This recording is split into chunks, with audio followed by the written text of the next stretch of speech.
Hello. Hello. Are you recording? We are recording. Oh, And we're really, really close I together. know. I And it feels know. unusual because normally we're like On different 4,000 continents. 4,000 miles apart, and now we're about four centimeters between Ugh. us. All right, let's just look forward. Let's do it. Look forward. So tell everyone where we are. We're in Cookham. Cookham. Nice. You Is that the remember? right way to say Yeah, it? Cookham. Cookham. Cookham. Well, I've been getting abused all day for my American accent and my views on the world. And that's not just from me, by the way. Can I just clarify? It's not just from me. You've been getting the No, every restaurant I go to, every pub I'm in, I hear chatter about the American situation. And And how you feeling? You going to go home? I don't know. I'm quite embarrassed. If I don't go home soon, I may not be let back in. I don't know. So we are in Cookham because Yes. we are hosting the Governance as Leadership retreat for the next Yes, couple of days. very And we exciting. thought we would take the opportunity for a change. Right. We haven't been together for a podcast since Manila. Manila, which was last November. Correct. So once a year together is probably a good I- pace. Yeah, It's enough. probably pace out a bit more actually. Annual. Let's just have one annual. Except we're not going to have one annual because even though this is not what we're talking about today, and this is not an advertorial, but we are going to be running this every couple of months. So Yes. So US side, You're state right. side, and UK side. governance is leadership 2 to 3 times a year. Yeah. So that'll be our excuse, and we'll podcast when we can. But we wanted to get in a couple topics, and this seems overly dramatic, but Well, it feels like we're reading the news. So it does. I know. it looks like we're reading the news headlines. We are your anchors, your association news anchors, Mhm. and the new news that's old news, because I've heard this topic before, is that dues are dead. They are. And we know that the business model of membership has been evolving and the pendulum swings back and forth. Yeah. You've written a lot of blogs lately. Thank you for that, by the way. Okay. And I thought maybe today we could talk about just how dues are changing, because a lot of people are coming upon renewal season. You know, the third and fourth quarter are our renewal season for the year. And I think that statement is indicative of the problem with the business model. the annual or the anniversary. Yeah. It's It's been a year. Yeah. Because, and you're right, I wrote about this recently, so it's kind of sitting there, it's right at the forefront right now. But yeah, I think the whole piece around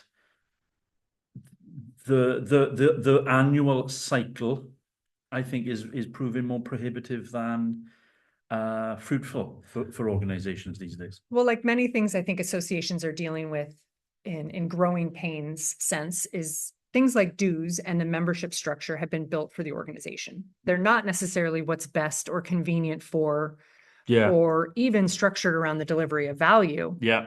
You know, can we be annual? Can we send you an anniversary invoice? Can we tell you, here's what you got these last 12 months? Now you send us the money that we've probably had as the same price tag for the last decade. Possibly. And then we as a staff, we can process you all at one time. Yeah. And move along to the end of year conference or the new annual meeting in the beginning of next year. And I don't think dues, the business model has changed from that. You said that people are thinking about it, but I don't think it's actually changed much, do you? I feel like before COVID, oh, sorry, I used the C word. No, it wasn't Cookham, COVID. COVID. I feel like before COVID, there was a discussion around membership being dead. Yeah. And everything was moving in the commercial world to subscriptions and we had some speakers on about the new realities of subscription and how to engage with an audience around just different approaches. Maybe you buy weekly, maybe you pay per download, whatever the firewall was, whatever the cadence was, that you were making it easy for them, and you could still build loyalty through a different approach. So we've talked about this before. This is not new. I mean, people are talking all the time about the business model of the association experience and what value is and how you charge for it and what you charge for it. But yeah, which is great if something changes. You're right. It's one of the many things that association professionals talk about. Yeah, I mean, over and over and don't do anything about. We perpetuate, I would argue, I think the business model is a problem. I think the business model in the financial, that transactional model causes unnecessary friction in terms of how you run the business, just from a purely, the administrative function. But I also think it perpetuates the model perpetuates this concept that I opt in and therefore I can opt out. And that my belonging to this community has a very definite end date unless I choose to renew. Well, actually, I think the whole spirit and ethos of the membership environment of a membership organization should be you join. That's it. There's no renewal. There's no, yeah, but you say it's changed, but how's it changed? Because we're still in that the associations haven't changed, but I think the consumer mindset has changed. Yes, 100%. The consumer mindset has changed. I do want to quit or exit or discontinue if I'm not getting anything out of it. But I also, if I am getting value, want to belong. Sure. Belong for in perpetuity. But we see, I mean, insurance commercials. I want to build a package that works for me. I only want to pay for what I need. Yeah. And people are more expectant of what is valuable to them, what's customized for them, their needs, their usage. So when we have a business model discussion, it's more than just how you charge or whether you call it joining or subscribing or membership or whatever. It's about value. 100%, 100%. Yes, I think it is about, but I can't even believe that I'm the one arguing for this, but I think it's more than, it's cultural. Correct. It's more than just value. It's about. But you're talking loyalty. You're talking commitment as if I'm joining I almost said joining a society. Oh, wait. I wish people still thought that way. Well, we know that, yeah, but we say that, but we know that, I mean, research shows that unless within your profession there is a requirement, the golden handcuffs, exactly, you have to be a member of a professional body. The number one driver for people to join an organization and remain in a membership organization is that sense of belonging. But you don't belong unless you're participating and or you're getting something from it. Okay. So the annual anniversary membership, once a year you get this invoice, I think creates stagnation.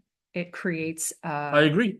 And I think the insecurities that organizations are feeling around it is a symptom of their larger insecurities about the lack of value in their offerings.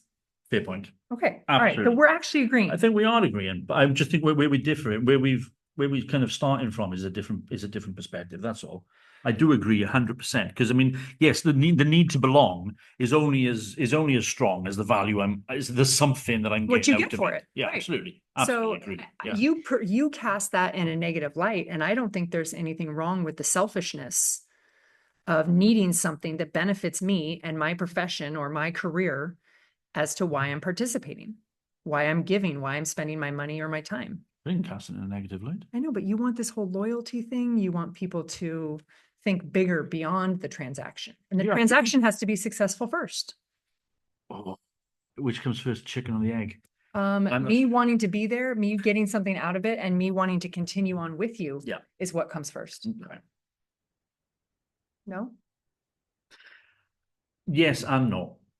Yes and no. And we can agree to disagree on this one. But fundamentally, we are agreed that the business model, in terms of being driven by value rather than function, because I think at the moment the business modeling is driven by the ease of administration. Correct. The ease it's what we have, not what you need. Exactly. How we want you to have it versus how you need it. And a lot this year, I've struggled with some individual membership societies and commercial associations or company associations, trade associations, very different models. Yep. Where you're selling a membership, usually much more expensive to a company, offering value and experience to every employee they have, asking them to lend their voice to an industry and trying to give value to different people at different stages and different roles. Mm-hmm. Mm-hmm. That's complex. That's a lot. A great amount of value can be received that way. But I feel like trade associations don't get that. It's hard. It's very hard to do a member company structure.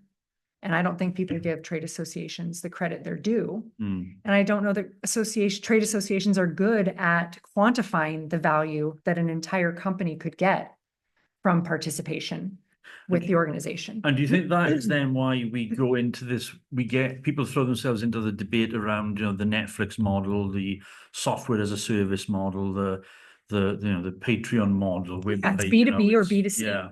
And trade associations are B2C. But in reality, you're really still trying to get to C. You're still trying to get to the C. Wait a minute. Did I say B2B or Well, B2C? it depends who they're talking to, isn't it? It depends who you are. If you're a membership organization versus if you're a trade association, I mean, again, the business model Right. You're a business to business, yeah. but you're trying to get to the consumer, i.e. the members of the company. But yeah, believe me, don't ask me about Netflix. I steal someone else's password. I mean, I'm in international waters. I think I'm safe. You're not in international waters. I'm not. You're not. We have an extradition treaty with the US. Oh yeah, I'm cheap.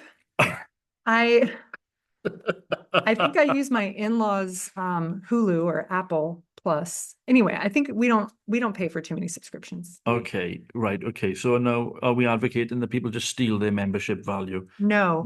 But I think it's a good reminder that the first place people are going to look for what they need is where they can get it for free. Where they can get it for free. Which is why Google and the internet and ChatGPT may be your greatest competition.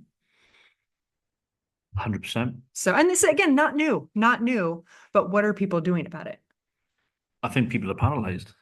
I think by and large, the sector is paralyzed because, and this will take us, and I don't want it to, but it could take us down some massive tangent about the constant debate about innovation and risk and creativity and a willingness to embrace change. Yeah. Which is not an inherently. Oh, that's a lot of time. Yeah, that's not bizarrely, one of the strengths of our sector. And so if you're then talking about changing fundamentally the systems and the structures from which you generate your income, it's it's massive. It's off the scale in terms of perceived risk. And it can't be done all at once. No. So I see a lot of organizations shifting now that COVID's over back to we are community, we are people, we are relationships. Yeah. Because that's something that they think technology can't replicate. Yeah. Agreed. And again, to be argued. But what? Which then goes back to my whole piece around the sense of belonging and the cultural and the relationship. But if you're going to lean all into that experience has to be more than what it used to be. It has to be more than the box lunch. It has to be more than the convention center. It has to be more than the handshake. Agreed. Reception. So even leaning into what? Well, what can it look like? What does it look like then? I think it looks like ongoing relationships. It looks like mentorship. It looks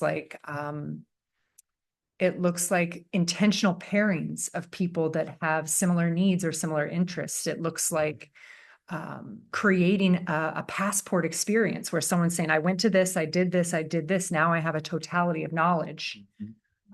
It's something more than just printing a pamphlet and saying, here, come to this, or here, you have this opportunity. And it's knowing what your members need. If we're going to build value and membership and a dues exchange around the more human side of associations, it all comes down, and we've talked about this before, it comes down to data. It comes down to knowing what your members want and recognizing that we can't treat them the same. They're not membership categories. They're not dues levels. So I want to figure out what that new next is, but it's also an exhaustive chase. Yeah. So I know in strategic planning, when I work with organizations, there's so much, analysis paralysis. There's so much, hurry up and urgency and paranoia, but we have to pick one thing. We can't keep doing the same thing over and over. And this isn't about innovation's not updating your website. No. Innovation's not about cutting a half day off your convention. No. It's not about adding or closing an app. Agreed. It's not about adding a chat bot. No, it is fundamentally about redefining I think actually it's fundamentally about redefining and being comfortable with that redefinition of the purpose and the function's the wrong word, the focus of your organization. Only then can you then begin to be brave and courageous in your decision making. Because I think also, if you're not certain, if you're not comfortable and confident in why does this organization exist? Is it simply to provide a transactional experience, a transactional learning experience, as opposed to a community learning experience, a peer support experience? You won't make the right decision about how to change your business model. Right. And this week we get to talk about governance and leadership, and those are some of the core ingredients that lead to an organization that can best serve a membership. But we also have the benefit of working with the people who are the most committed already to their organization. The executive staff, the volunteer leaders, the board members, they're already in it. They've already committed. They've doubled down and they're giving all this time, all this energy to an organization. We don't often get to speak to the average member. No. The foot soldier member, the one who maybe just downloads something or joins because they need a CE. And so I don't know that we're that well in tune with the average member. I think we kind of get swayed by the loyalty we see in who we get to work with, client after I think client. that's a fair point. I think that's a very fair point. Yeah. So when I say things like, yes, I steal Netflix, I think that is probably more of the average Joe member who's just looking for a solution to that question at that moment. And so that's where subscriptions or different short-term solution options as an alternative to dues become scary, because then you have to be able to answer multiple questions for members, provide multiple points of value, multiple solutions at different times. And you then try to become everything to everyone. And we know that's exactly what we tell our members, our associations, our clients not to do. I am entering an era of refinement. Fewer things better. Oh, absolutely. 100%. Weeding out, purging, all of these things. And now, whether you're downsizing your office, whether you're getting rid of physical space, whether you are rehiring after, certain, after a COVID, getting lean during COVID, you can't just do things that same way. No, and I think, and everything, it's all linked, but I think a major question about this, and I've just been doing some work with a client recently, where they are wanting to not just be everything, but they're defining everyone, and they see parity before exclusivity.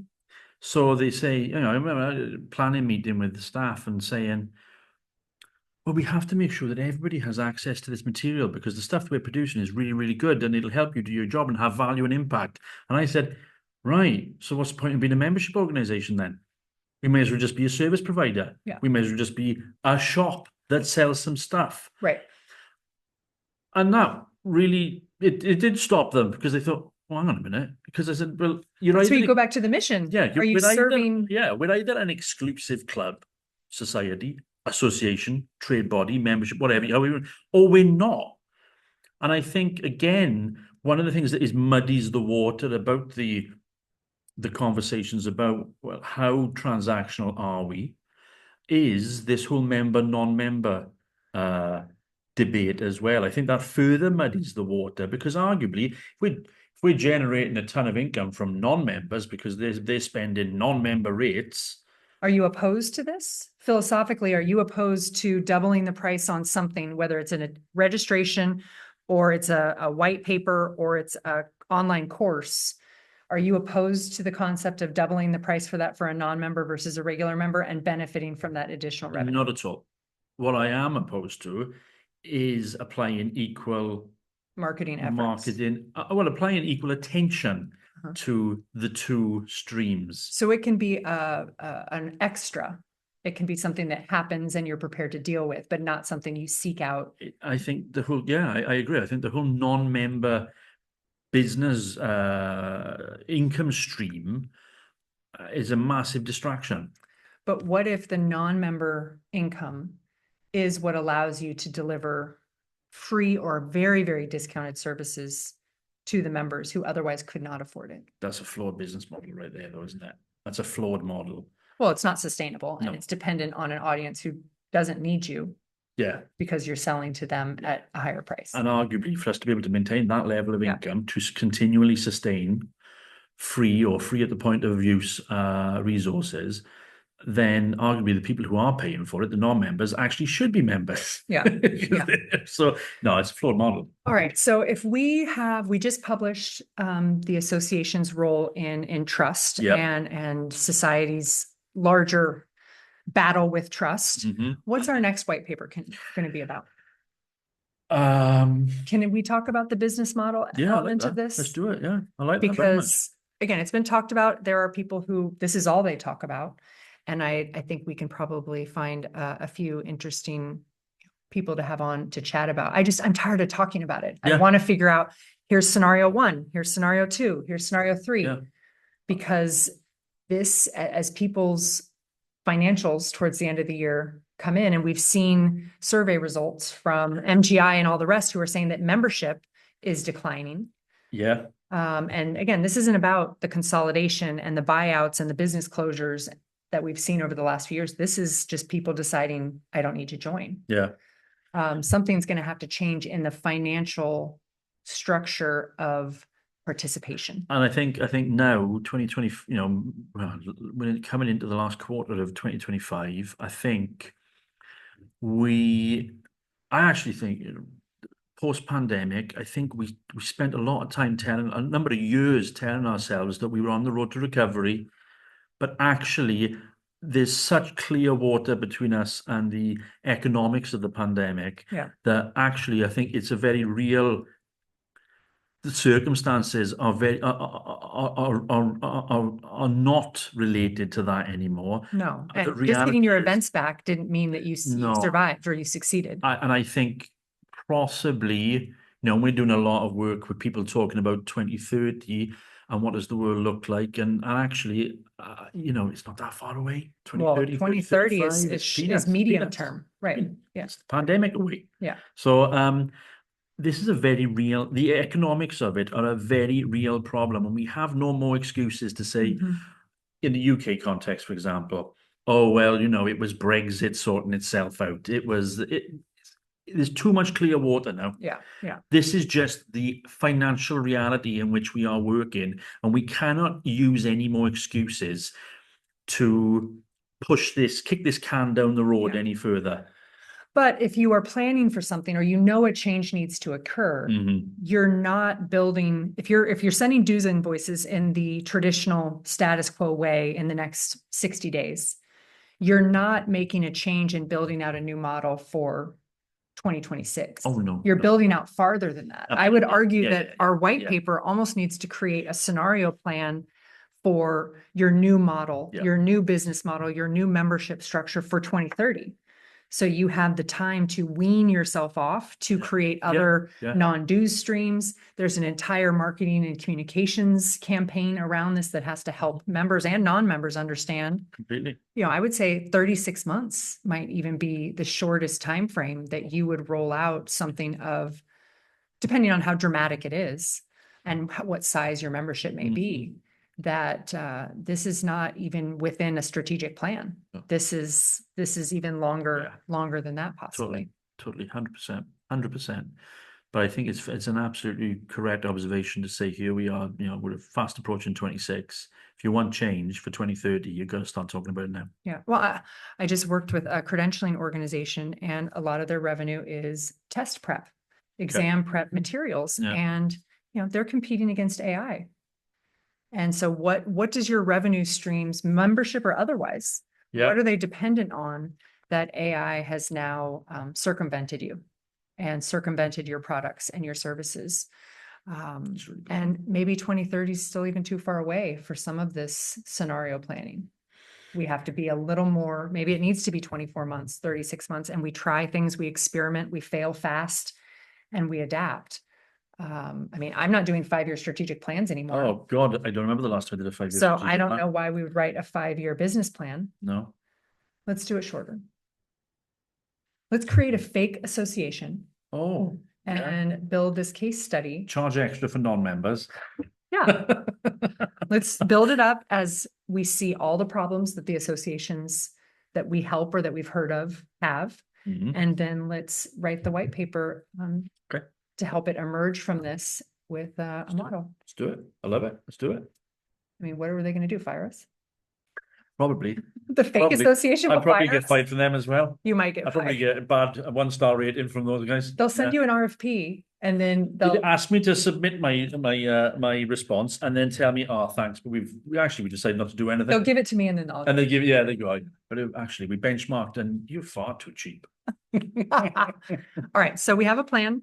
We're going to help Do the it. sector move forward in this sense, not too far off, not too immediate, but measured, intentional, and I don't know, not risk averse, not seeking risk, but willing to try. Can I just make sure our listeners know that we only just come up with this idea? I know, I'm just making this up. We're just doing this. We would basically just being creative on the hoof, on the fly. Well, I'm just tired of talking about, I'm with again, you. all the topics. I look at, the ASAE agenda of speakers. I look at all the, the different things that come out on LinkedIn every day. It's the same topics over and over and over. And we get some amazing guests. We get to talk about really exciting stuff. Yeah, we do. But this is an opportunity to do. Hi. Hang on, listener. Hang on. Hold- Will, you can't walk away now, fella. Can't walk away now. We're recording on a podcast, you see. We're recording the podcast. We're on the screen. We're not live. It's okay. Come and stand behind us and say hello. We're recording. Come and stand behind us and say hello. Hello. This See? is Will Booth. We're real. We're in person. Will Booth. You can't see. We are being recorded. Will's Deputy Chief Executive of the Faculty of Pharmaceutical Medicine. Nice to meet you in person. Good to see you. And this is happening. This is just to demonstrate. This is that we're real live. life. This is real life. You can shake my hand as We're well. live. I'm a recording of these two. He's an avatar, an AI Well, we didn't avatar. want to pay the fee for him. We didn't want to pay for his All right. speaking services. Catch you later on, my friend. Good to see you. All right. Well, that means we're needed. Yeah, we gotta go. Registration has begun. We gotta go. People are turning up now. We have to leave. There you go. All right. But we have our calling. We're going to get something on do it. paper, some real solutions, some real scenarios and options. Ready here first. When are we releasing this podcast? 2026, 2027? Well, it could also be an aggregation of options that already exist out there. Oh, yeah, no, I agree. I mean, Oh, we yeah, see all these solutions around, oh, here's your membership solutions for now, or the membership survey results. And, it's not like things aren't being done. So is this going to be a white paper, or is this a white paper and a kind of how-to guide as well? What if it was a scenario planning, a case study Yeah. with some scenarios, like choose your own adventure? Oh, I hated those books. Why? Those ones where you would go, now choose if you want to Yeah. jump off a cliff or get in an airplane. And then you'd have to go to like page 75. I always used to choose the really short version somehow. Lazy. Done in like 4 pages. Lazy. Yeah. No, I used to have young Indiana Jones books that did that. yes, you could make a different story. every time. Yeah, no. All right, we'll figure it out. We have all week together. Oh, that was a terrible face. You know what? Until next time, put your members and your mission first.